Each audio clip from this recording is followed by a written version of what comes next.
Within the four walls of our home, life was grand, you know? And although there was, and we see now, and I see as an adult, a very interesting intersectionality with my mother, being a woman, being a deaf woman of color, and also being a single mother. To me, that level of diversity and that level of difference was the norm. So my sister and I, we didn't think anything of it. And Mom was so awesome in the way that she just kind of ushered us into life, letting us know and feel that this is the norm and that this is okay. But once we got outside of the four walls of home and we were introduced to the element of the world, we realized that, that it really wasn't the norm. That not everybody had deaf parents. That not everybody was raised in a single parent home. That even the color of my mother's skin and how dark it was not what I saw other parents looking like.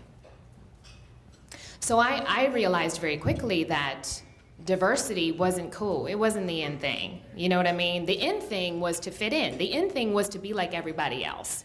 You know? So the more and more I kept meeting people that A, weren't like me, and B, couldn't understand where I was coming from. So there was a lot of, why does your mom sound like that? Why does she look like that? Why?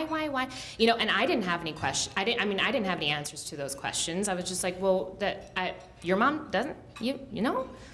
And so that kind of realization at a very young age, you know, it really can affect you in a certain way. You start to question, is it me? Something wrong with me?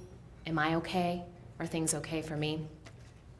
And around that time, what started to happen was I was introduced to the world of bullying.